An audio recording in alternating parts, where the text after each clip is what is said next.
Tervist! Tundub, et oleme online ja rõõm on siis olla siin Põhja-Eestis. Hommikul tulin Pärnust ja minu siis ettekanne osaliselt jätkab Markuse poolt räägitud teemadel. Turismi mõjust ja siis kuidas turism võiks vähem tulevikus võib-olla mõjuda, eks ju, meile ümbritsevale looduskeskkonnale, ka sotsiaalses mõttes.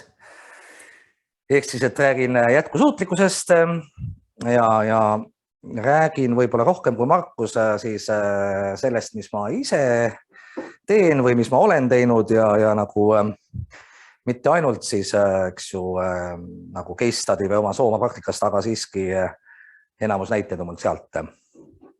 Mul on siin terve suur rida slaide, vaatame, kas 1,5 tunni jõuab kõik ära näidata. Ja samas siis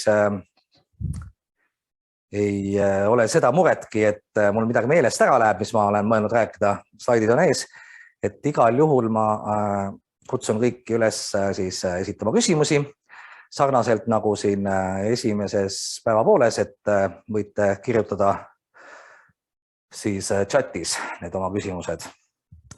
Ja tundus, et toimis ka see, et siis kellel on midagi kommenteerida, et samamoodi võib nagu vahele siis rääkida või ühesõnaga väga hea on, kui te arvate teistmoodi kui mina, sest et eks enamus asjad, millest ma siin räägingi, on ju arvamused. Üht-teist võib-olla ka muidugi rajaneb lisaks kogemustele ja arvamustele ka mingitel sellistel teaduslikel võib-olla siis uuringutel. Aga nii, see siis käib siit, jah. Noh, pikalt ma ei räägi, eks ju sellega, millega ma tegelen, aga olen siis nüüd pool elust just olnud siis matkakorraldaja, teinud loodusmatku. Põhiline, mis me siis oleme kõik see aeg teinud ja ilmselt teeme siis ka järgmise veerand sajandit veel, on siis jõematkad siis Soomaa jõgedel. Et Soomaa, nagu nimi ka ütleb, on üks ju soode rahvuspark Eestis, et aga sama hästi sobiks talle ka Jõemaa nimi, et seda läbib siis selline oluline muistne veetee Pärnust Viljandisse ja edasi Tartusse ja Peipsile ja siis erinevad siis igasugused lisajõed, mis selles Pärnu jõgikonnas on.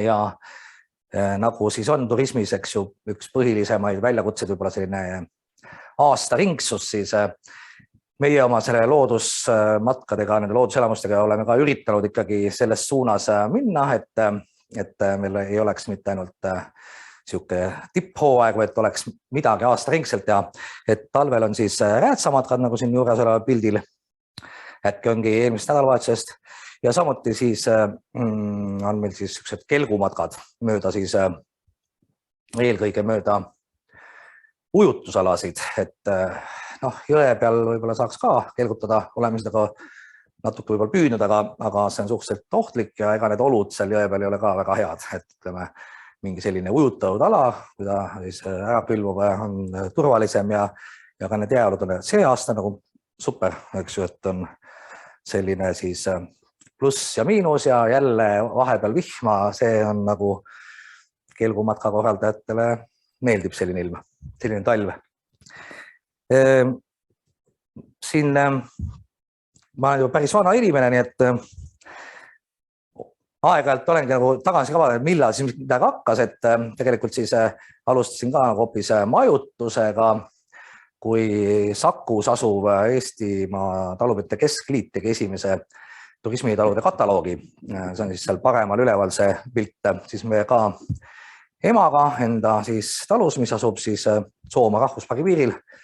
Sel hetkel veel seda rahvusparki ei olnud, tuli üks aasta hiljem, alumine vasak slaid, aga et me otsustasime, et me nagu liitume sellega, et see tundus põnev ja noh, mul oli olnud ka kogemus või ütleme mingi suhe taluliiduga ennem, olin nende stipendiaadina õppinud aasta Rootsis.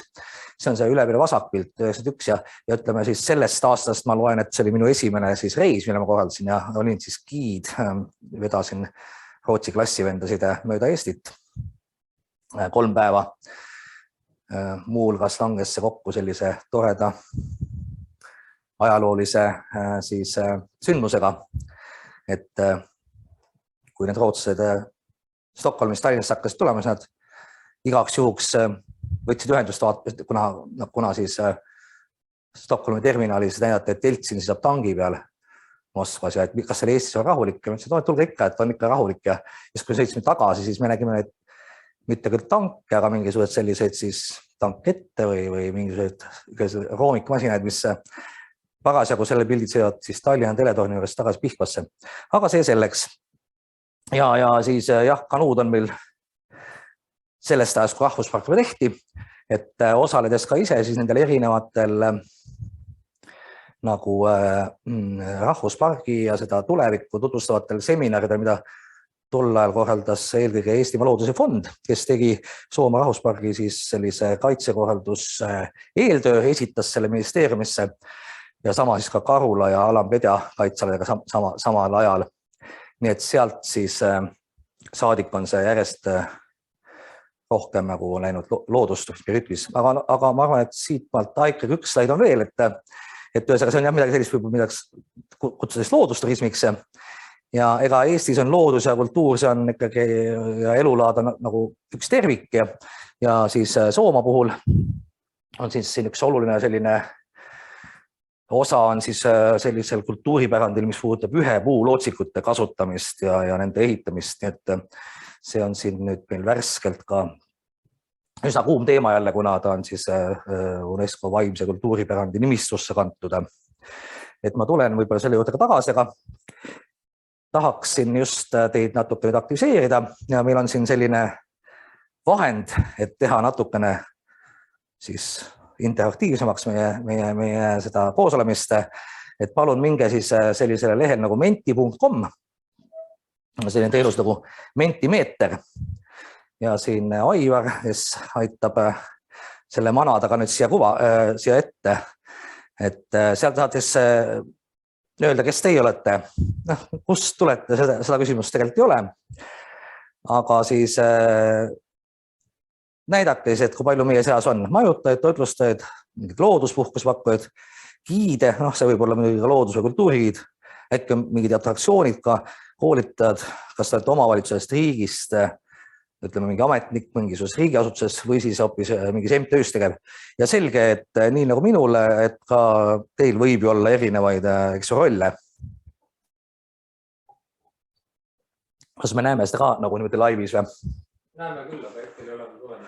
Et paistab, et inimesed on ikka alles veel kohvi keetmas.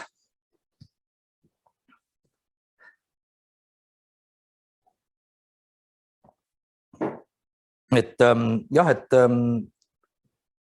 kui see endast rääkida, siis ka seal tutvustuses oli PDA poolt, et ma olen magistrikraadi kaitsnud loodusturismis, et võib-olla ma peaks selle looduspuhkus valima, aga samas see koolitamine on ka olnud mõned aastad juba või mõned teised aastad tegevuses ja nüüd see on näha ka, et meie seas on siis number 5, mis on siis giid. Jah, et päris palju on giidid ja on siis siin ka nii muid teenusepakkujaid. Jah, et kui osalejad on siis 100, siis paistab, et suur osa nendest on muidugi praegult söömas ja kohvi joomas. Kas see... Nii, aga kuidas ma nüüd tagasi saan selle slaidid? On tagasi jah, et kui jah rääkida sellest, et mis nagu ametlikult siis, et ma olen samuti giid möödunud aastas siis selle kutsetunnistusega, et Eesti üks kutsetunnistuse süsteem. Koos siin Maarika Kosega oleme andmas loodusgiidi eksamit selle slaidil, nii et Maarika tegeleb tegelikult selle asjaga ka nüüd rohkem, et ise ma võib-olla, kui midagi küsida tahate loodusgiidi kohta, siis nii palju sellest ei tea, kuna ma ei tee ka seda tööd rohkem ainult oma enda ettevõttes. Nii, aga siin on meie siis giidid, kes siin Soomaal meiega koos, kelle me matkudega veel. Et ma ise arvangi, et selles tegevuses mis on siis meie ettevõtte selline profiil, et selline keskne koht nagu nii kvaliteedi mõttes kui mingisuguse ärilise edu osas on heal giiditeenusel. Ja kui nüüd tulla selle jätkusuutlikkuse ja kogu selle mõjude kuidagi haldamise ja nende vähendamise juurde, siis samuti kui on tegemist sellise nagu teenindatud teenusega, ehk siis giidi poolt juhitud, instruktori poolt juhitud teenusega, siis on palju lihtsam kontrollida kõiki neid võimalikke negatiivseid mõjusid. Pluss kolmas asi on muidugi, et see teenus ju alati midagi maksab, ehk siis ka kohalikule majandusele. Kas siis on see kohalik Eesti, eks ju, kui meil paljud giidid ei ela võib-olla selles piirkonnas, nii nagu ka siin meie slaidil osad on kohalikud Soomaa piirkonna inimesed, osad teevad seda siis, kui on tarvis näiteks mingis erises keeles, on hoopis Pärnu inimesed. Nii. Ülle Puustusmaa, kes siis kutsus mind siia seminari, pani ka 4 sellist konkreetsemat küsimust ja taluvusvõime, eks ju, on üks, mis käis läbi ka Markuse ettekande ajal, võib-olla ta ka ise seda ei mõelnud rääkida, igal juhul see tuli kuidagi küsimustega välja, et just, et kust maalt on siis see, kui inimesi on liiga palju ja samuti, mis ma küll ei kuulanud kogu seda esimest loengut, see oli niisugune pisteline osalus, aga sain aru, et üsna palju käis arutelu ka mingite mõistete üle, et mul siin järgmistel slaidel samamoodi tahan natuke arutada, et mis siis mingisuguse eesliitega turism tegelikult tähendab. Ja loodusturism on jah üks selline siis, eks ju, turismiviis, mis on Eestis toiduturismi ja siis kultuuriturismi kõrval ka üks 3 tähtsamast, eks ju, riiklikult nagu propageeritavast või arendatavast või nad on identifitseerinud 3 teemat, mis siis on põhjused, miks Eestisse reisida ja mille juurde on loodud või ütleme loodusturismi puhul looda maas parasjagu vastavad teemastrateegiad. Aga ma ei teagi, mis te ise arvate, kas siin chatis keegi on midagi selle kohta kirjutanud ka, et iseenesest jah, et kui siin käis mingi ökoturismi defineerimine ennem, siis samamoodi loodusturismiga, et neid definitsioone kindlasti leiab ka teadusajakirjadest 10, kui mitte rohkem. Ja samuti võib meie kõikide peades olla see kaunis erinev see arusaamine, mis see siis on. Et ise ma olen siis sellise ökoturismi temaatikaga üsna algusest saadik kokku puutunud, et sattusin pealt sellises tol ajal siis alanud maaelu liikumis nagu Kodukant, olema paaril aastal projektijuht sellises projektis, mille nimel Kodukandi ökoturismi algatus ja see oli küll kõik 25 aastat tagasi või 20-25 aastat tagasi, kuid need arusaamised või need kontseptsioonid ei ole tegelikult tänaseks palju muutunud. Et neid sünonüüme või sarnase tähendusega selliseid kontseptsioone, need erinevate eesliitega turismi sõnu on rikkalikult juurde tulnud. Ja see sama taluvusvõime, ma arvan, et ta tuleb tegelikult mingi slaidi peal ka. Et ma hüppan kohe edasi, aga tuleme just tagasi taluvusvõime, siis siin vist oli eespool juttu ka, et seda võib vaadata erinevatelt tasanditelt. Siin juures oleva üks link ka, mis on siis sinna kuskile kaugesse mineviku ettekanne, mis on SlideShare'ist kätte saada, et need tasandid ökoloogiline, ehk siis, et kust maalt siis turism teeb nagu midagi kahju või avaldab negatiivset mõju elusloodusele. Võib-olla ka eluta loodusele, eks ju, tallamine, selline siis erinev häirimine, võib-olla siis ka mingid millegi korjamine või kollektsioneerimine, selline, ütleme, otsene nagu selline füüsiline kahju. Samas siis on, eks ju, selline kohalikest elanikust jutt ka üks sotsiaalne mõju, sest et enam-vähem igal pool on ju mingid inimesed, kes elavad, kohalikud elanikud, ka siis kõige sellise õredamalt asustatud piirkondades nagu näiteks Soomaa ikkagi tekib selliseid olukordi, kus kanuumatkajad häirivad neid inimesi, kes jõekallaste elavad, midagi seal toimetavad nagu moel, mis ei ole aktsepteeritav nendele kohalikele. Ja siis on selline veel taluvuspiiri või taluvusvõime tasand nagu turistlik või mis on võib-olla kõige lihtsam mõõdetav ka rahanumbriga, hinnaga. Ja mis on palju seotud ka sellest, kuidas me midagi müüme, et see turundussõnumitega, et kui ikkagi on lubatud nagu, et see loodusmatk on nagu selline suhteliselt nagu metsikus kohas või et seal siis nagu ei eeldada, et seal on väga palju teisi turiste ja seda siis tagada või korraldada on võimalus ka siis küsida suuremat hinda. Mis on selle juures aga nagu keerukas on see, et kas on mingisugused sellised maagilisi numbreid, et siin nendes slaidides ma olen nagu arvan, et ei ole tolles ettekandes. Ja ma olen nagu sama meelt ka praegult, et see on nagu rohkem ikkagi küsimus sellest, kuidas me asju korraldame.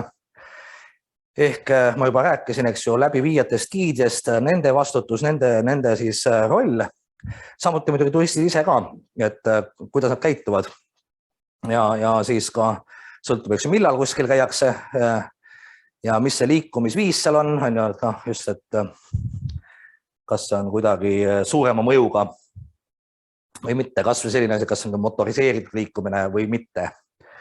Ja kas siis on parasjagu mingisuguse sellise liigi, näiteks pesitsusaeg või ei ole. Et selline juhtimine, korraldamine ja eks kogu selline matkaradade infrastruktuur, mis siis eelkõige, eks on Eestis korraldatud RMK poolt, et see kõik on hea viis, kuidas tõsta seda taluvusvõimet või kuidas neid numbreid tegelikult üles viia. Aga kas teie seal keegi jälgite, et kui küsimusi tuleb? Siin on kellegi arvamuse, Liis ütleb, et ma arvan, et kui tegevuse sisu on loodusega seotud, see vist siis ikkagi on loodusturism. Et ma olen kindlasti samal arvamusel, et kui midagi loodusturismi pähe nagu müüa, siis on see ju oluline, et seal tegelikult siis ka loodusega oleks nagu tegu. Nii, otsid ma vist sõidan slaidega liiga kiiresti. Aga et mitte iga see looduses olev tegevus ei ole muidugi sedavõrd siis keskendunud võib-olla looduselamusele. Huvitav, et ma ei saa kuidagi tagasi, see vale klahv. Vabandan väikest tehnilist viperust, aga ma sõidan siis sinna slaidiri algusesse tagasi.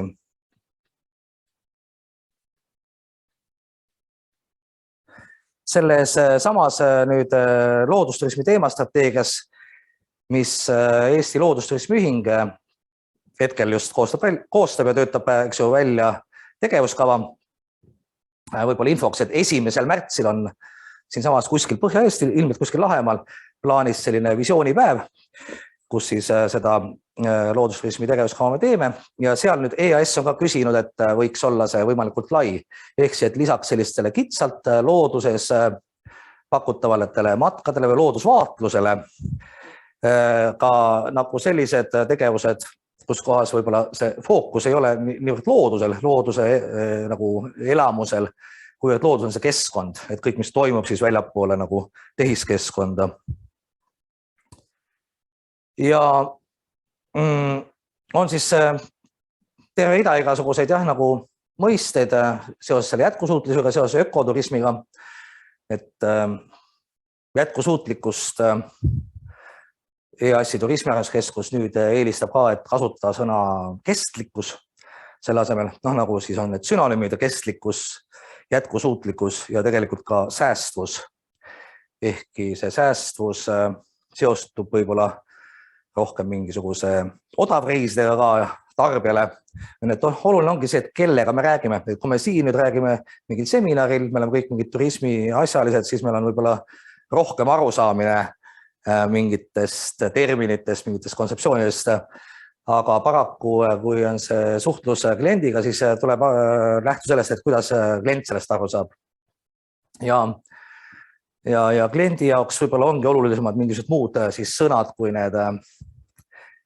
need, mis näitavad seda eetilisust või siis mingisugust sellist tegevuse, eks ju, kvaliteedi, tegevuse põhimõtteid. Et need kõik need siis siin selle slaidil olevad sõnad, sealhulgas siis võib-olla responsible või vastutustundlik samamoodi. Ja suhteliselt laiemad mõisted, kui nagu üritagi mingit vahet selles näha, siis vähemalt selles siis ökoturismi algatuses me leidsime niimoodi, et jätkusuutlik ehk siis kestlik on mingisugune korraldusviis või käitumisviis kogu turismile, tervele turismimajandusele, sealhulgas ka lennundus, hotellindus, spaandus, siis ökoturism on midagi sellist kestliku turismi nagu osa, mis siis puudutab tegevusi just väljaspool seda infrastruktuuri ehk siis väljaspool hotelle, transporti, kaubanduskeskusi, spaasid, et mis puudutab siis loodust ja kultuuri kui selliseid kõigile avatud ressursse. Nii, aga jah, nüüd ma olen jah nagu selle puldiga natuke edasi, aga ma arvan, et eks see vilumus vaikselt tuleb.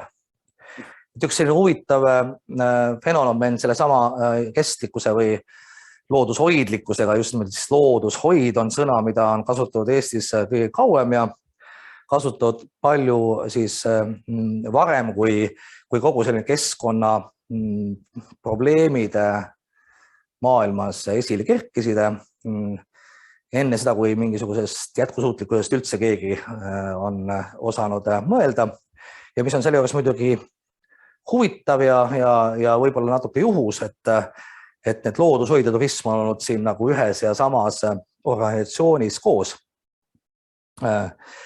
Tõsi, see sai siis tegutseda see instituut vaid veidi üle 2 aasta, et siis teadagi, eks ju, Eesti Vabariigi lõppemisega lõppes ka selle siis instituudi siis tegevus ja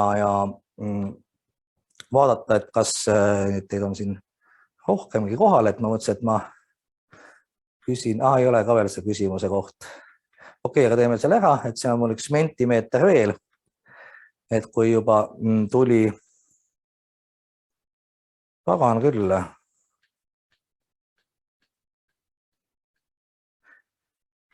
Kui me pärast seda kordustamist, ma lõikan need minu slaide vehkimised välja, et siin, kui te lähete palun jälle siis sellesse kohta nagu menti.com. See ei ole nüüd, see on nagu viktoriini küsimus, võib-olla, et just osad ka teavad, aga mis te siis pakute, milline oli see ministeerium, mille alla see sama Loodushoiu ja Turismi Instituut kuulus, mis tegutses Eestis Esimese Vabariigi viimastel aastatel. Kas oli Turismiministeerium, Keskkonnaministeerium, Majandusministeerium, Sotsiaalministeerium, Välisministeerium, Siseministeerium või Kultuuriministeerium. Ja võib-olla sa saad siis kuvada meile neid poste ka.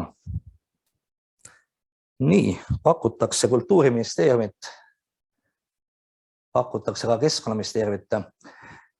Keskkonnaministeeriumit kindlasti veel 30-ndatel, 40-ndatel ei olnudki kuskil. Et kes võib-olla teab, võib siia chati kirjuta, millises riigis ja millal üldse Keskkonnaministeerium tekkis valitsuse nagu asutuseks. Aga õiget vastust tuli nüüd ka. Ma lasen teil veel natukene pakkuda ja üritan nüüd ikkagi neid slaide õiget pidi näidata. Ja, et ühesõnaga, siin on ka jah, üks selline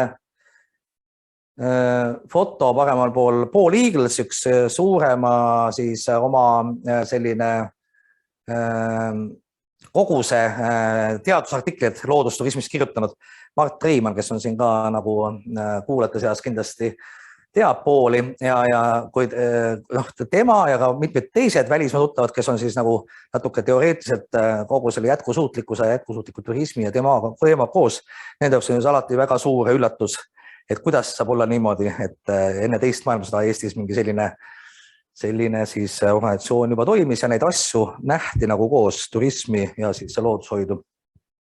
Ja siis säästva arenguseaduseks, mis meil on ka 95. aastast oli samamoodi, Eesti oli üks esimesi riike, vist teine peale Costa Ricat, kes sellise vastu võttis, aga kui me vaatame sinna sisse, siis seal muidugi nendest erinevatest komponentest väga palju juttu ole, et on pigem selline klassikaline siis keskkonna kasutamisest ja säilitamisest rääkiv.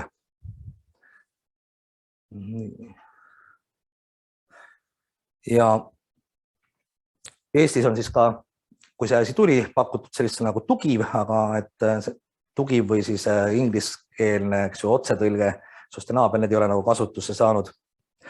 Igal juhul siis on need siis mingisugused sellised viisid, kuidas turismi näha, tarbija poole pealt, korraldaja poole pealt, võib-olla erineva sellise koostöö asutuste poolt, eks ju. Ja siis on teine ports, eks ju, teine nagu perekond neid erinevad turismi mõisted, mis räägivad sellest, et mis see toode on, mis see elamus on, mis on see sihtgrupp, kelle see suunat on. Ja võib-olla ka see on üks põhjus, et kui rääkida turundusest, siis see on nagu suhteliselt uus kogu maailmas, et seda jätkusuutlikkust ka väga nagu turundussõnumina kasutada, et pigem on see selline tulnud siis viimasel aastakümnel, kus siis ka probleemid, eks ju, keskkonnaga on sedavõrd suureks läinud, et tarbijate teadlikkuse kasvuga.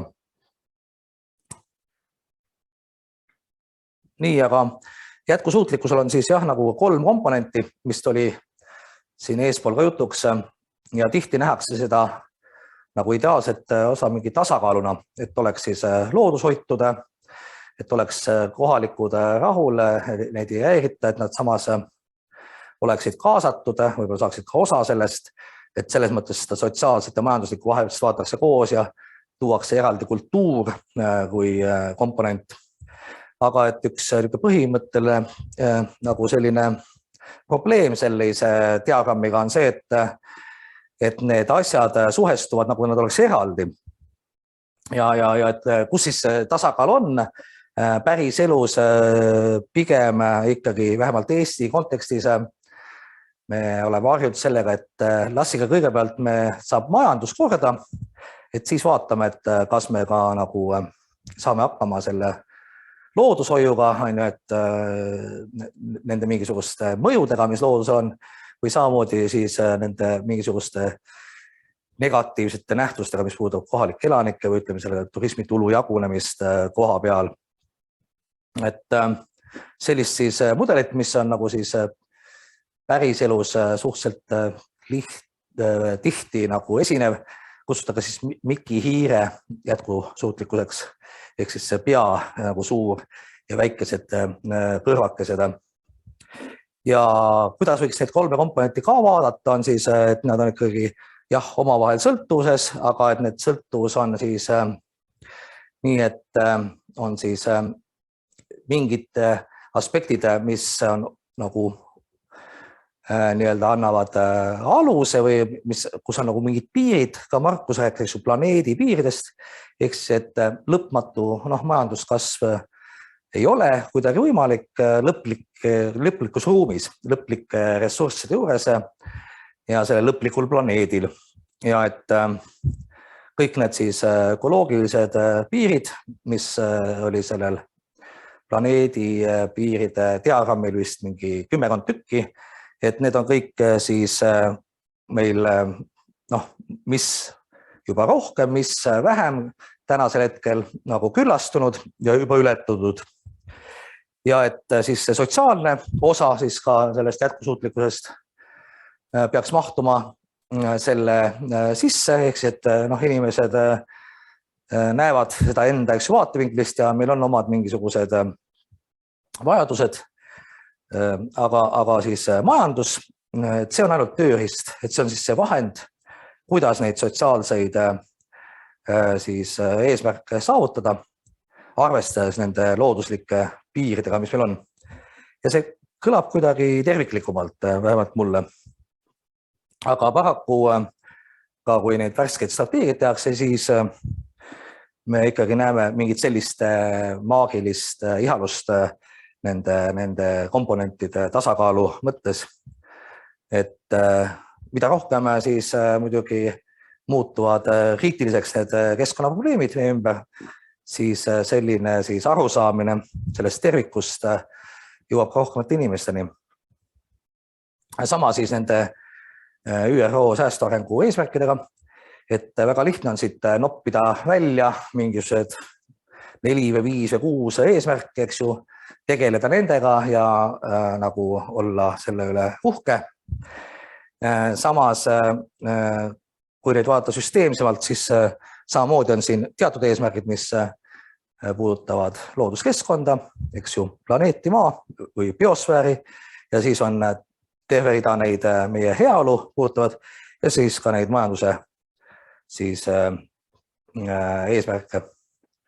Samamoodi nagu see planeedi piiride siis kontseptsioon, see diagramm on pärit siit sellelt Stockholmi säilenõtku keskuselt, et kes siin on rohkem huvitatud teoorias, saavad seda juurde otsida. Nii, selle me tegime ära. Kuidas siis loodusrismi niimoodi korralda, et elurikkus ei kaoks? Et selge, et erinevaid näiteid on veel, aga ma mõtlesin, et ma räägin sellest, mis on võib-olla kõige problemaatilisem meie enda ettevõttes Soomaal. Et kui ka kanuumatkadel, eks ju, on teatud võib-olla sellised taluvuspiirid ja seal on need negatiivsed mõjud potentsiaalselt, eks ju, loodusele, kohalikele elanikele, siis ei ole me vähemalt saanud mingit niisugust tagasisidet väga, et need matkad jõgedel oleks kuidagi mingisuguseid elupaiku seal rikkunud või mingit liike häirinud. Küll aga on siis räätsamatkad, mis on siis üsna populaarsed, eks ju, ja on avaldavad teatud niisugust trampimise mõju, et räätsadest jäävad järgi jäljed. Ja selge see, et kui on tegemist kaitsalaga, nagu siis Soome rahvuspark on, siis on see selline reguleerimine, mingisuguste õigete koormuste, õigete aegade, õigete kohtade otsimine lihtsam. Et see on lihtsalt üks illustreeriv näide Kuresoost, mis on siis meie kõige suurem raba, nii Soomaal kui Eestis, ja et kuidas siin siis võiks nagu näiteks marsruute planeerida nii, et see ei häiriks soos pesitsevaid linde, et vastavalt siis need punased on nagu need alad, kus kohas on siis pesitusintensiivsus suur, kollased on niisugused vahepealsed ja rohelised, eks ju, kus siis käia võiks. Ja teine asi, et mis me oleme siis ka nüüd 17. aastast ehk siis 5 aasta praktiseerinud, et me hoiame sellise pausi, et me siis ei käigi räätsadega nendes samades kõige pehmemates kohtades, eks ju, kui on pesitusaeg, ehk siis kuskil aprilli keskpaigast kuni juuni keskpaigani. Ja samuti siis paljus ka tänu sellele või tingituna nendest negatiivsetest, eks ju, tagasisidest räätsamatkade mõju puhul on siis Eestis nüüd äkki 2 aastat tagasi Keskkonnaameti ja Maaülikooli siis koostöös ettevõtjatega töötatud välja selline hea tava, et on mingeid asju, mida saab siis teha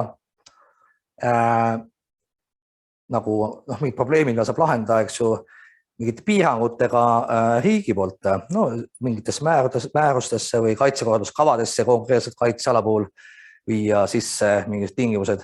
Aga et turismisektorina on meil ka võimalus muidugi ise ennast reguleerida ja see räätsamatka siis hea tava just üks niisugune näide on. Ja ma tean, et Maaülikoolis tegelikult on just parasjagu need uuringud, mis siis räägivad ka muudest loodustegevustest, et küllap me kuuleme sellest teemast nagu veel, et kuidas siis mingisugused spetsiifilisi loodusturismi, loodusmatkamise valdkondi võiks nagu korraldada, nii et nad oleksid vähem loodust kahjustavad. Ja jah, et hea on, kui on sul selle jaoks olemas konkreetne partner, et ma arvan, et minu enda siis selle ettevõtluskogemuse juures ka, et kuidagi ei oska vähetähtsaks pidada just seda, et see on juhtunud kõik see 25 aastat rahvuspargis, et ühelt poolt on see olnud siis väga hea võimalus turunduseks, et rahvusparkid ongi populaarsed kohad, kuhu väljaspoolt Eestit tulijad tahavad siis minna. Ja teiselt poolt siis, et kuskil nagu alal, mis ei ole kaitse all, ei ole sul seda konkreetset partnerit selle kaitseala valitseja näol, kellega siis neid asju kokku leppida. Nii et meie puhul siis esimestest aastatest on see saanud nagu paika mingi dialoogi käigus, ütleme nende reeglite järgi, mis siis kaitseala valitseja on ette näinud. Lisaks turismile muidugi siis on igasugused muud looduskasutuse valdkonnad ja Soomaal on meil ka selline huvitav kogemus metsandusega rahvuspargis. See on üks slaid aastast 2015, nii et 7 aastat tagasi, kui siis planeeriti riigimetsas raiet jõgetärstes siis lammi metsades. Lihtsalt kaitseala eeskiri sätestab, et kus kohas on piiranguvööndiga tegemist, kus kohas on sihtkaitsevööndiga ja piiranguvööndis metsanduslikus nagu vaates peaks seda metsa majandama, ehk siis seal tuleks seda aeg-ajalt arvendada ja viia siis need puud, mis seal siis pärast arvendamist saavad nagu parema sellise mingi kasvutingimused, kuid loogiliselt võttes, et milleks üldse siis kaitseala tehtud, siis tegelikult ei peaks siis kaitsealustes metsades nagu sellist majandustegevusi metsanduslikus mõttes tegema. Et mida rohkem on siis lammimets siis omapäi, et see ütleme looduslik protsess kulgeb selle aeglaselt, aga ta kulgeb ise, seda väärtuslikumaks sama jõeäärne mets kujuneb. Seda paremini tunnevad ennast seal need liigid, kes seal kodu on leidnud. Nii et ma arvan, et see on üsna kuum teema ju oli ennem, ja mina isiklikult ei olnud sellega varem kokku puutunud, ütleme 7 aastat on mul siis nii-öelda metsapääst ja sellist kogemust ja karjääri. Ja see meie tolleaegne kogemus oli muidugi selles mõttes positiivne, et jällegi, et tänu siis sellele, et on tegemist kaitsealaga, siis oli võimalik neid vööndite piire muuta ja siis sama lammimetsa siis ala kanda samat sihtkaitsevööndisse, mis siis ongi bürokraatlikult piisav selleks, et kuskil kellegi metsamajandusega riigimetsas tegelejatel ei hüppaks Excelist ette see kohustus, et me peame minema sinna ja hakkame seal arvendama, sest et see aeg on nagu arvenduseks käes. Ja samamoodi siis juba 5 aastat on sellest, kui loodusturismühing, mille siis liige ma olen ka, et me üheskoos koostasime sellise pöördumise Eesti keskkonnaministri poole ja siis Riigikogu selle keskkonnakomisjoni poole, kuidas meie näeme, et mismoodi võiks siis metsa majandada, et see oleks arvestatud ka need huvid, mis on nagu turismisektoril. Et selge see, et on sellised majandatavad metsad, mis ongi huvitavad ka puhkajatele ja turistile, kuid on siis ka sellised looduslikud metsad, kus oleks parem, kui mingisugust sellist tegevust ei toimuks, raietegevust. Et ei saa öelda, et midagi oleks nagu tänaseks 5 aastat hiljem paremaks läinud, aga et vähemalt on nagu meie siis see hääl, meie esindaja selles protsessis sees ja eks ta nagu laiem võib-olla mingi ühiskondliku kokkuleppe, et mida me siis nagu üldse tahame ja metsandus ei ole nagu ainus, et nädal tagasi ma intervjueerisin ühte siis Saksa reisikorraldajat, kes toob kogu selle iseseisvusaja Eestisse Saksa siis turiste. Ja kui me rääkisime ka, et looduskasutusest ja mis siis on nagu tema arvates pealt sellised uued kriitilised kohad. Ta ei olnud nüüd 1,5 aastat Eestis käinud koroona tõttu ja ta siis tõstis üles selle teema, et mismoodi Eesti põllumajandusmaastikud välja näevad. Et ühesõnaga, et selge see, et on nagu efektiivsem siis põldusid pidada monokultuuridena, ilma et seal oleks ka siis mingisuguseid selliseid kasutuid, eks ju, vööndeid või alasid, eks ju, et see kõik oleks nagu ikka kraavist kraavini, aga siis see Saksa reisikorda, ta on minust ikka mingi 15 aastat vanem inimene, et see kõik, mis ta nüüd nägi 1,5 aastat hiljem Eestis, et võib-olla see oli ennem olnud pime, aga nüüd ta nagu avastas, et need samad maastikud, mis siis on siin just olnud ja mida Saksa külastajad, eks ju, tema kliendid on hinnanud, et neid ei olegi enam väga lihtne leida. Et küllap see sama siis nagu tasakaal just sellise looduskasutuse intensiivsuse või siis sellise ekstensiivsuse, eks ju, mingi maheda looduskasutuse vahel, et see kuhugi kao, et see meil ees ja ma arvan, et loodusturismi siis tegijate huvi on siin väga sarnane nagu looduskaitsjate nagu vaadetega. Ja võite leida siis, mis puudutab metsa, meie loodusturismi ühingu Facebooki lehelt ka siin Bert Rähni ettekanne sel teemal Riigikogus ja muiduks materjale. Ja siis miks ma arvan, et see on nagu teema, kus siis loodusturismi vaade langeb kokku looduskaitsevaatega on just see, et Eesti kui siis loodusmaa, et milleks see tulla, et see ei ole nagu keeruline aru saada, et need on just need sellised suhteliselt puutumatud nagu kohad, need piirkonnad ja ju nad enamasti on nagu kaitsealad.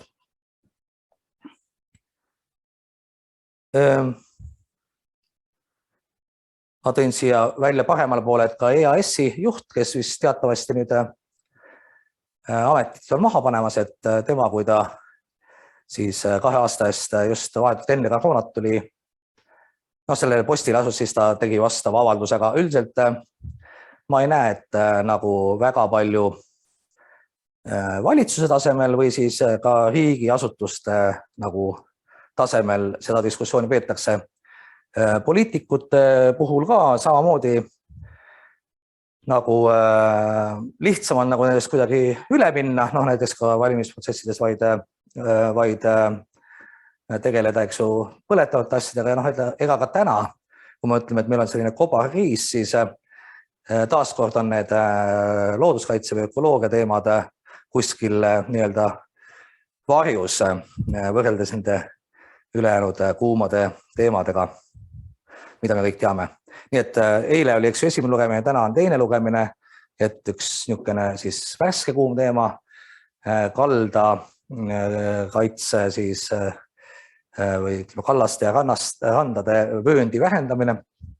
Et samamoodi, et see tundub võib-olla ka, ütleme, et eks neid huvigruppe ongi erinevaid, aga et kindlasti enamuse huvi see ei saa olla, et meie igaühe õigus vabalt mööda randasid, mööda kaldaid liikuda saab piiratud sellega, et neid randu ja kaldaid siis saab olema lihtsam nagu täis ehitada.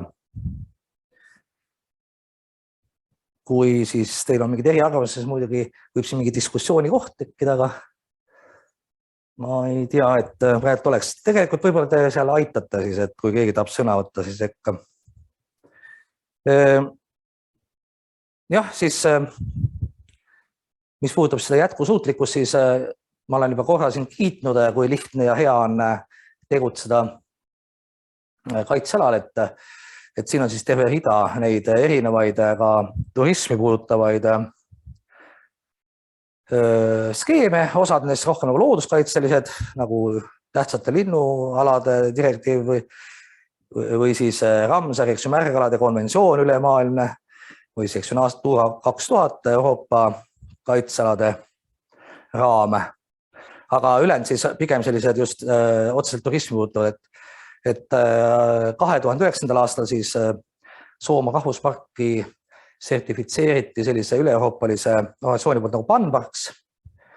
Seda organisatsiooni küll täna ei ole, kuid õnneks on siis selline teine organisatsioon, mis on siis Europark ja mille poolt on sertifitseeritunud Matsalu rahvuspark juba nüüd varasemalt 5 aastat, nüüd on seda siis uuendatud ja alates siis 20. aastast lisaks Matsalule nii Soomaa kui Lahemaa rahvuspark. Nii et meil on nüüd Eestis 3 sellist rahvusparki, mis on sertifitseeritud selle üle-euroopalise säästva turismi, jätkusuutliku turismi skeemi poolt. Ja muidugi ettevõtjale on see eriti huvitav see, et nüüd, kui on siis kaitsealal on see sertifikaat olemas, on võimalus, et ka kohalikud ettevõtted, kes osutavad mingit turismiteenust, olgu siis see majutus, toitlustus, matkakorraldus või olla skiid nendes rahvusparkides, et saab ka endale taotleda selle sertifikaadi. Et selline koolituste programm pealt käib, et infot, ma arvan, et on kindlasti saanud need 3 rahvuspargi piirkonna ettevõtjad ja kes veel ei ole, siis ei ole hilja sellele rongi lüpata, et sertifitseerimine leiab aset kevadel. Ja see teine logo on siin, siis on värskelt on Eestis, eks ju, eelmisest aastast 7 sihtkohta, mis on siis roheliste sihtkohtade sertifikaadi saanud. Seal on ka erinevad tasemed ja muu hulgas siis ka Pärnu maakond, mille raames siis ka Soomaa rahvuspark. Nii, kuidas mul aeg on? See 40 minti on läinud või tulnud? Nüüd ma olen poole peal. Kas mingid küsimusi ka veel? Päevalt vist ei ole heli Tooman, ütleb, et anna minna. Siin on siis veel siis mulle ette antud üks niisugune küsimus, kuidas leida tasakaalu stabiilse teenuse pakkumise ja loodusrütmide vahel, et küllap on siin selle küsimusega suunatud natukene Soomaa 5. aastaja peale, et selge see, et looduses on tegelikult ju midagi huvitavat toimumas kogu aeg ja et kas see on ka midagi sellist muidugi, millel on siis sellist piisavat atraktiivsust, et see oleks põhjus sinna loodusesse tulla. Et üleujutused ka enamasti ei ole selline loodusnähtus, mille peale kuhugi reisitakse, vaid vastupidi, see on siis pigem see, kui sinna enam ei saagi või ütleme suletakse, eks ju, need sihtkohad, aga et kui see on tegemist on sellise regulaarse väikses mahus, eks ju, loodusnähtusega, siis on see üks selline huvitav tugevus mingisugusele piirkonnale. Ja meie puhul siis ma ennem nagu mainisin ka päris algus, et on siis need talved on meil üsna heitlikud ja et ujutus, mis tavaliselt on kevadel ja kõige suuremad ujutused on kevadel, need võivad sama hästi tulla talvel. Tegelikult viimase 10 aasta statistika ka on selline, et kevadised ujutused ja talvised ujutused on sama tõenäolised. No neid nagu esineb sama sagedasti.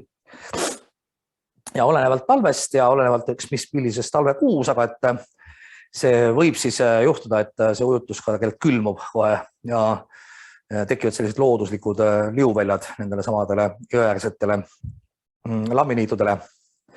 Et sealt on siis meil see kelgutamise nagu lõbu, aga et nagu see on hästi tundlik muidugi ilmale, et sa kunagi ei tea, millal selline ujutus tuleb. Vahepeal on üks pilt, mida ma korjanud ka suvest, et üks ujutus võib ka suvel olla, mis on muidugi kõige madalamad ja kuna ka siis on kõrge rohiluht, siis on need suhteliselt sellised, vähe saada aimu, et see tegelikult ujutus on, kuna rohi on tegelikult kõrgem ja see vesi on seal rohu vahel. Aga jah, et üks selline objekt Soomaal, mis on siis nüüd viimaste talvede võib-olla kõige nagu uuem ja huvitavam on siis üks soo taastamise ala. See pilt ei ole jah küll talvel, vaid see on siis suvel. Minu kolleeg Algis seda sama soo taastamise ala siin inspekteerib Tegemist on siis Öördi rabas sellise kuivenduskraavide sulgemisega. Ühesõnaga soo taastamine põhimõtteliselt tähendab seda, et taastatakse veerežiim enne siis kraavitust või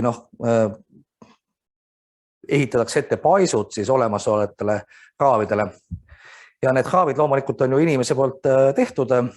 Seesama Öördi kraav on juba siis tsaariaegne, eks ta on hiljem erinevatel aegadel süvendatud ja tehtud tõhusamaks. Ja kogu selle siis kuivendustegevuse mõte loomulikult see, et paremini seda maad kasutada.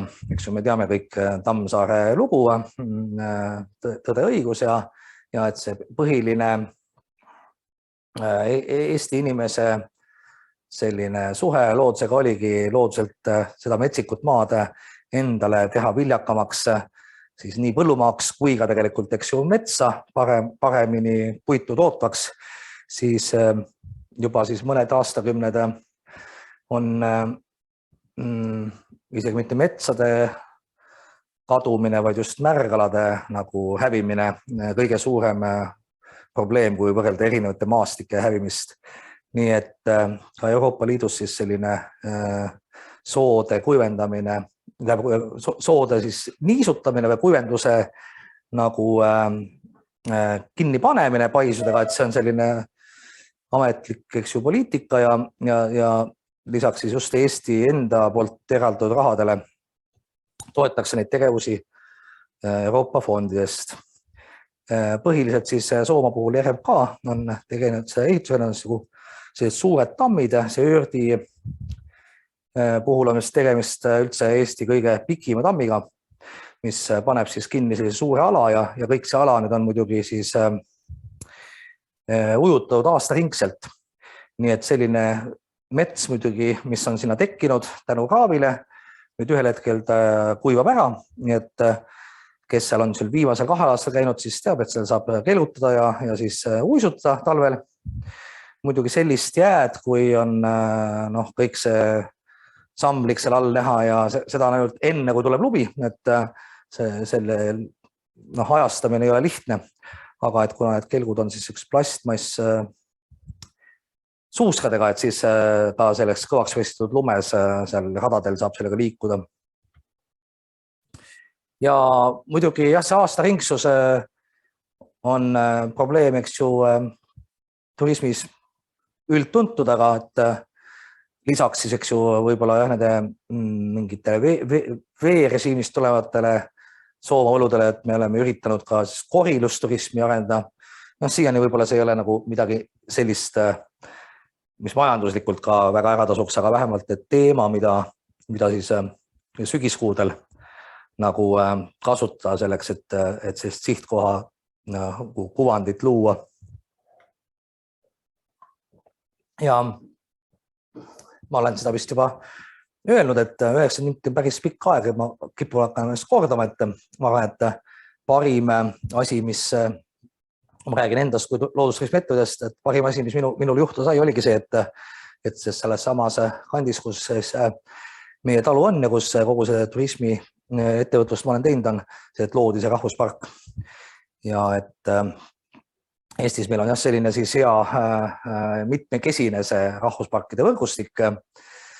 Noorim on nendest nüüd siin Alutaguse, mis võib-olla ei ole väga nii tuntud ja kus kohas ka võib-olla välismaalased nii sagedased külalised täna ei ole. Küll aga siis kõik need teised ja eriti siis Soomaa poole pealt muidugi me vaatame Lahemaad, mis on nagu Eesti kõige vanim rahvuspark eelmisel aastal.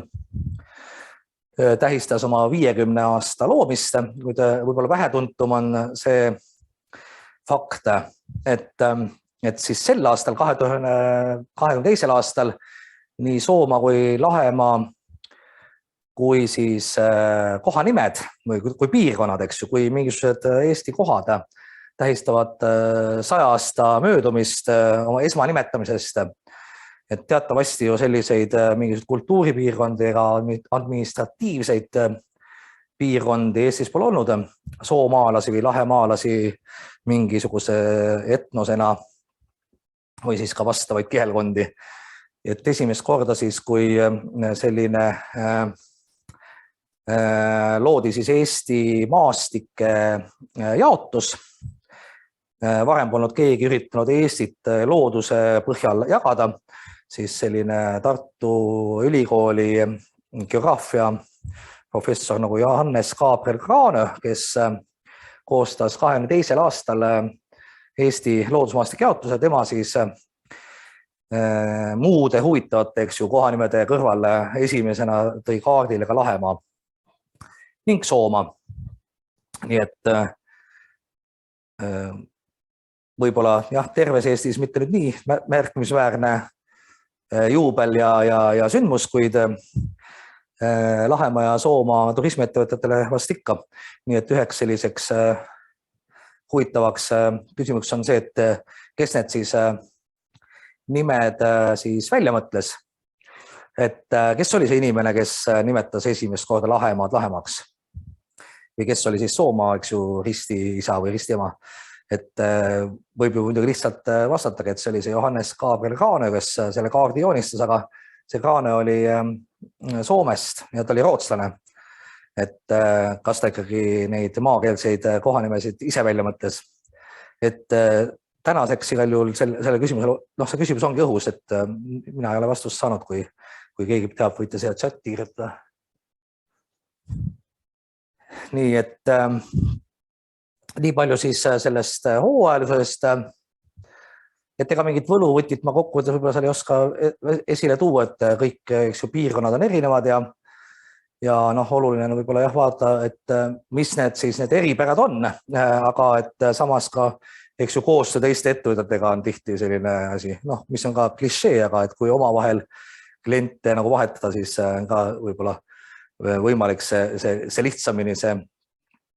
Ja sama on tegelikult siis ka selle tulususega, et ühelt poolt muidugi selge see, et loodusturismi ja üldse turismi laiemalt, et seal on need negatiivsed mõjud, millest on siin täna juttu olnud ja seda tuleb kuidagi hallata, aga et me ju põhiliselt teeme ikkagi seda sellepärast, et ta on nagu majandusharu, et see turism on üks oluline osa sellest tulust, mis Eesti tervikuna saab, välisturismi näol, aga siseturismis just see, kuidas jagada siis regionaalselt seda raha, ringlust laiali maapiirkonnesse.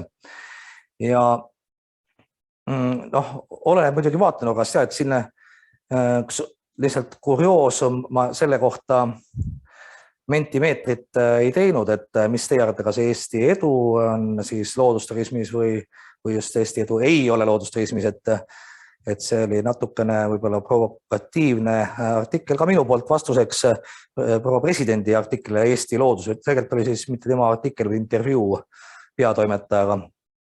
Aga et kindlasti saabki neid asju vaadata mitme nurga pealt. Ühelt poolt on loodusturism selline puhtalt selle nišisektorina suhteliselt väikse käibega ja need ettevõtjad on sellised ühe mehe või pereettevõtted.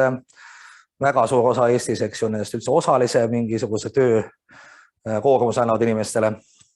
Teiselt poolt, kui jälle vaata turismi siis statistikat, miks Eestisse tulla ja mis on need põhjused, miks Eestisse tulla, siis võiks öelda, et loodusel on umbes mingi 1/3 sellest reisipõhjustest, miks siis välismaalased Eestisse tulevad.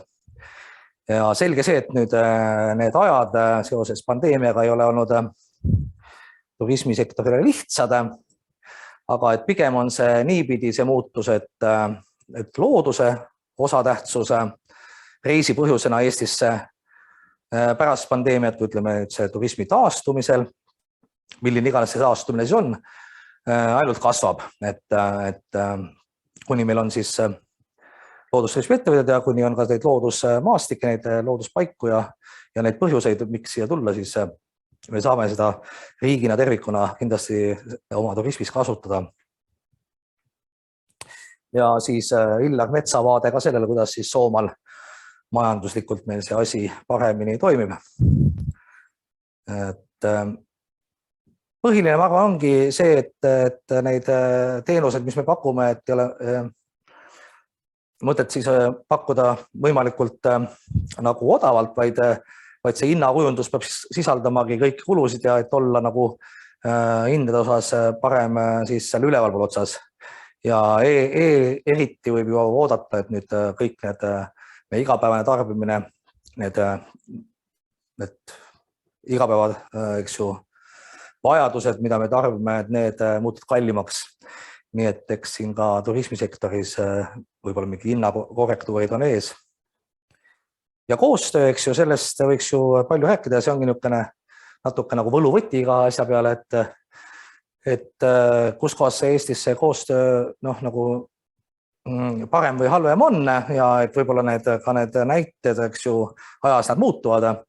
Et meil on siis paarteist aastat tegutsenud selline oma MTÜ, mis otseselt ei ole mingi suur, eks ju, ja oluline tegija. Liikmed on paarkümmend ettevõtet selles Sooma piirkonnas, mis on siis meie selline hea õnn on see, et selle Sooma piirkonna, eks ju, mis oli ka siis selle Grane kaardil ümber rahvusparki, selline loodusmaastik, et selle siis enam 80% täpsusega langeb kokku liider tegevusgrupi Rohelise Jõemaa koostöökogu territooriumiga. Nii et see on siis meie näitel see võimalus, kuidas siis kasutada, eks ju, liiderprojekte ka siis turismi koostööks, ühiseks turunduseks. Ja lisaks messidele, mis siin pealt on, siis on erinevad mingid projektid ka meil käimas ja loodame, et see läheb ainult paremini, eks ju, tulevikus. Meie siis klientuur enne kui 2019. aastal, eks ju, suvel koosnes siis üle poole siis välisturistest ja siis aasta võib-olla keskmisena siis enam pooleks.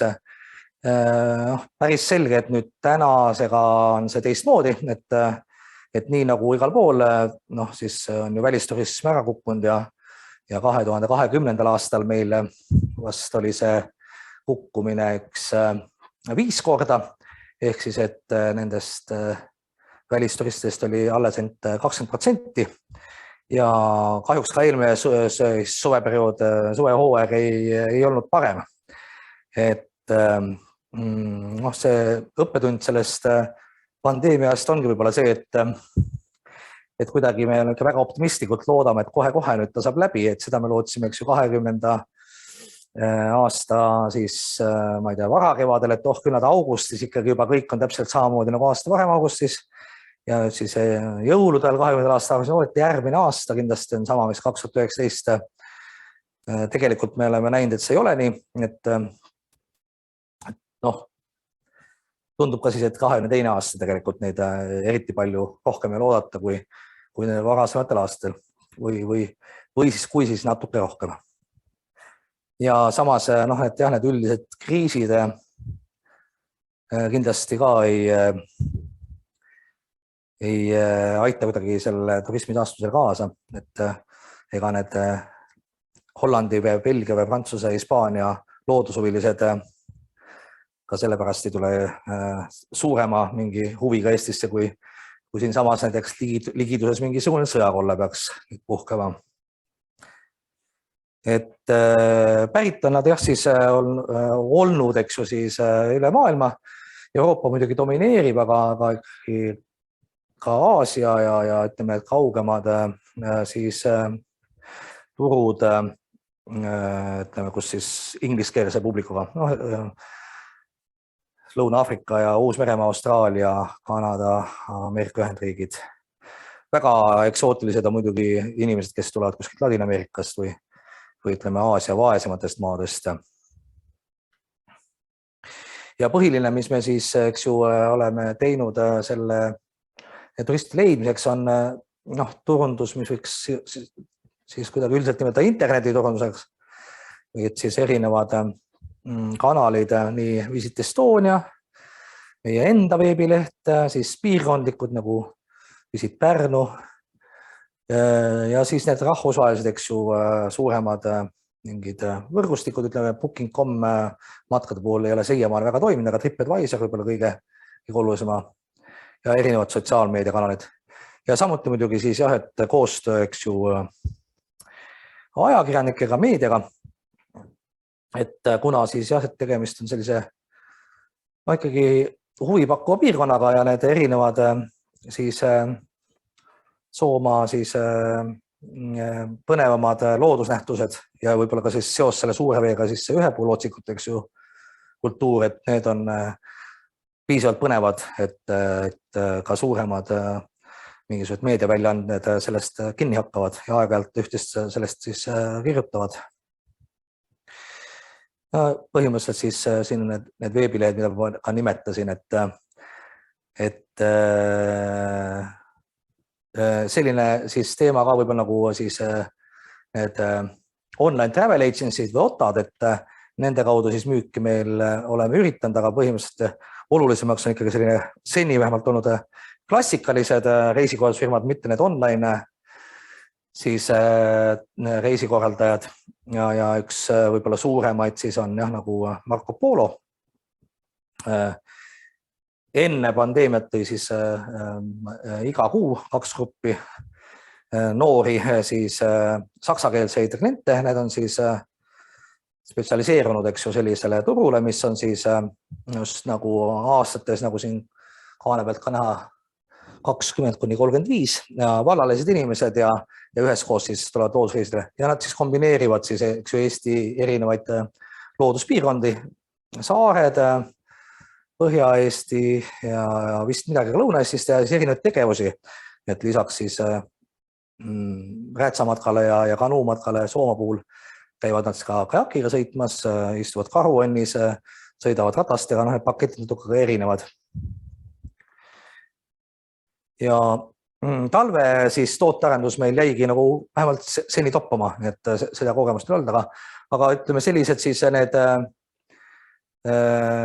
siis, et saada nagu edasimüüjate müügivõrku, see tähendabki alati muidugi seda, et nad tulevad ja testivad seda toodet, et see ei saa juhtuma kuidagi iseenesest, vaid et see tähendab nagu tööd nendega ja otsekontakti nende siis toote, eks ju, juhtidega, kes Eestit pakuvad. Et siin on siis sellesama Marco Polo mees Holger on Soomaal külastamas nii suvel kui nüüd talve planeerimas. Ja jah, seda meedia olulisust ma juba olen maininud, et mil moel siis nad meid leiavad, on nagu erinev, et ühelt poolt on see ka see, et need erinevad, eks ju, siis ajakirjad, ajaled või kanalid, nad ju ise otsivad omale huvitavaid lugusid ja kui kuskil juba midagi on olnud, siis on suur tõenäoliselt sealt midagi nokitakse.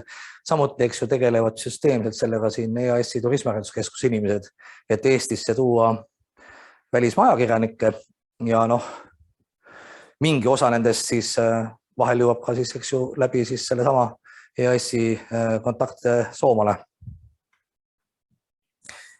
Möödunud kevadest näiteks siis võib-olla tegelikult jah, siiani kõige laiema nagu siis levikuga või loetusega lugu üldse BBC Travelis, kus juures see ajakirjanik ikkagi viimasel hetkel arvas, et need põhjused, need võimalused, et ta Eestisse tuleb, ehkki suurvesi ajastas selle ära ja suure vee ajal ta täitsa meiega suhtles, aga ta siiski linnanud kohale, vaid see suhtlus oligi läbi siis nagu Skype'i või nagu meie praegult omavahele ja need fotod siis me saatsime talle järgi, aga ta intervjueeris algist ja mind ja vist kedagi inimest ka Eesti Meteoroloogia Instituudist, et natuke seda tausta koguda nende ujutuste, regulaarsete ujutuste kohta. Ja siis jah, niisugune värskem asi, ma olen seal maininud eespool ka, et seoses siis nende üleujutustega, eks ju, Soomaa on see piirkond, kus kohas on säilinud ainsana Eestis ühest puust lootsikute ehitamise oskused.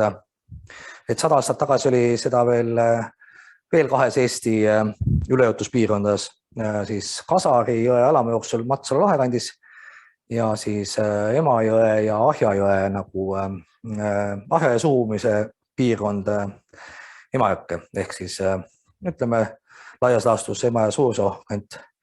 Et kui siis nüüd rahvuspark tehti, siis need samad üksikud ühepuupaatide ehitajad seal veel kandis elasid ja siis me seal korraldasime 5 suvel siis neid laagreid, nii et tänaseks neid inimesi pole küll palju, aga et on mingi käputäis inimesi, kes neid ühepuupaate edasi ehitavad ja muidugi tegemist ei ole siis selle paadi kandmisega UNESCO kultuuripärandi nimestisse, vaid see on siis need oskused selle paadi ehitamiseks ja see kasutamise traditsioonid, kõik need lood, mis on sellega seotud, ütleme sama see paigavaim Soome näitel.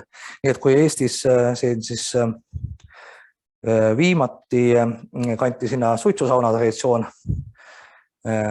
siis on nagu Võrumaalt, et ehkki suitsusaunasid on ju ka saartel ja võib-olla näpuotsaga siin ja seal mujalgi, siis just Võrumaaga on siis UNESCO kirje, see sauna kombestik antud. Ja üldiselt on tegemist üsna sellise unikaalse või haruldase nähtusega, et neid ei ole Eestis palju. Seto Leelo on ka siis Kihnu, mis nüüd, siin on mul aasta 2003. Võib-olla ma eksin siin aastaga, mulle tundub, et sel aastal nad tähistavad 20 aastat, mis on Kihnu kultuuri on kuulunud UNESCO vaimse kultuuripärandi nimistusse. Ja siis koos Leedu ja Lätiga on meil ka siis laulupeo traditsioon. Et see muidugi tähendab jällegi mingeid uusi väljakutseid Soomale ka, aga avab ka muidugi võimalusi, et üks selline võib-olla huvitav küsimus, mis mul endal on ja mida me nagu väga vähe oleme ka omakeskis seal Sooma teiste turismiettevõtetega, teiste turismi arendajatega rääkinud, et kuidas siis seda ühepuulootsiku kuulumist selle nimistusse nüüd tervele piirkonnale paremini kasutada, et mismoodi see Sooma külastaja saaks siis seda kogeda ja sama hea näide on meil tegelikult ju Setomaa puhul nagu olemas, et ehkki selle nimistusse kuuluv nähtus on Seto Leelo, siis mitte ainult selle Leelo laulmine või selle Leelo kuulmine ei ole põhjus, miks Setomaal käiakse, vaid et kogu see siis piirkond kannab justkui sellist UNESCO piirkonna kuvandit. Ja see on see võimalus, mida muidugi see ühepuulootsik võiks potentsiaalselt ka Sooma piirkonnale omada. Seoses siis selle pandeemiaga, eks ju, on välisturism muutunud suhteliselt väiksearvuliseks, teiselt poolt sisseturism on kasvanud, nii et ka meie oma ettevõtte puhul, et ehk meil on küll käive kõvasti langenud, siis klaas on ikkagi nagu pooltäis, mitte pooltühi. Ja et ütleme, kui suveperioodil ei ole, siis võib-olla me Soomal neid inimesi väga palju juurde tulnud, siis talv, just need nii Räätsa kui Kelgumatkad ja talvised külastajad on nagu olnud 2 viimasel aastal need, kes on kasvanud. Ja et üks selline üldine, eks ju, nähtus loodusturismiga on just see, et paljud inimesed tulevad sinna sellel põhjusel nüüd, on alati tulnud, eks ju, aga see nagu on tõusnud see teema nüüd nagu esile, et meie kui osa loodusest, eks ju, et me saame sellest looduses viibimisest nagu teatud mingit kasutust või abi, et meie tervis siis sõltub loodusest viibimisest. Ja siin on aastast 2018 juba siis 4 aastat tagasi Shetland, mis on siis Šotimaa, eks ju, üks osa, kus kohas siis perearstid minu teada esimesena maailmas on see, hakkasid välja kirjutamagi linnuvaatlust ja kajakimatka ja ütleme looduses viibimist põhimõtteliselt siis teatud vaimsete või ärevuse probleemidega inimestele. See kõik enne seda kuulsa, eks ju, nakkushaiguse aega. Ja päris selgesti kõik need trendid, mis ka täna nagu räägivad, eks ju, looduses nagu inimeste liikumisest, et see pool, mis puudutab siis looduskeskkonda, kui tervendavat nagu keskkonnad, see nagu sellist turismi pakkumises ja selle kokku sidumine mingiteks nagu toodeteks, et see on kasvamas, nii et selle peale me mõtleme ka siis Soomal, et meil ei ole küll mingisugused enda metsakümluse, eks ju, pakkumisi veel nii-öelda kodulehel ega saadaval, aga töö käib. Ja noh, just, et õnneks Eesti on siis siin selline isegi ikkagi Euroopa kontekstis õnnelik näide, et meie ütleme, loodusturismi ettevõtete puhul see pandeemiakriis on olnud ikkagi suhteliselt kergesti üle elatav võrreldes paljude teiste maadega Euroopas ja ei ole nagu keelatud ära käia õues, ei ole tehtud õuest käimisel kohustuslikuks maski kandmist ja siin on siis näide jah, siis sellest varsti saab 2 aastat, kui me ju nii vähe sellest asjast just teadsime ja vastavalt tagantjärgi võib öelda, et reageeriti üle, aga et igal juhul see eriolukord, mis välja kuulutati, et see ei tähendanud seda, et ei oleks saanud tulla suure vee ajal, eks ju, mis parasjagu tuli Soomale ja et ei oleks saanud käia, eks ju, mööda radu, mida ju paljud inimesed tegid, aga et just ka tarbida ka siis neid erinevaid teenuseid. Et siin on siis eelmisest suvest üks grupp katalaane, kes tulid oma mikrobussiga sellisele Põhjala reisile ja kuna nad sõitsid läbi terve Euroopa ja siis nad olid Eestisse tulles üle Rootsi, siis nad olid juba muidugi rõõmsad ja me teadsime Rootsis ka nägime, et me võime olla looduses ilma masketa, et see tundus neil väga kummaline. Nii et loodetavasti see kõik, mis puudutab just seda koroona teemat, et see nüüd vaikselt ikkagi nagu mitte nagu muidugi nii kiiresti, kui me oleme lootnud, aga et ta taandub ja et sellest võidab kogu turismisektor ja sealhulgas siis muidugi looduskäimine. Et nendest trendidest, mis siis puudutabki ka, eks ju, kuidas on mujal näiteks kaitsealade koormused kasvanud ja samuti Eestis me oleme näinud, et rahvas on rünnanud ka niisugused inimesed, kes ei ole võib-olla varem matkarajal käinud, on järsku avastanud matkarajad ja just ka siis need samasugused trendid ja suundumused tarbijate siis nagu eelistustes ja et nagu mis puudutavad seda vaimset tervist ja nii-öelda enda tunnetust looduses, et nende kõik kohta see on üks slaidirida, mille link on siin. Nii et põhimõtteliselt üks uudissõna süvaturism võiks seda kokku võtta, mis tähendab siis eelkõige sellist suuremat sideme otsimist loodusviibimisel, loodusega. Nii, aga mulle tundub, et ma olen igal jõudnud oma slaidi lõppu. Et Ülle kirjutab ka, et on aeg küsimusteks.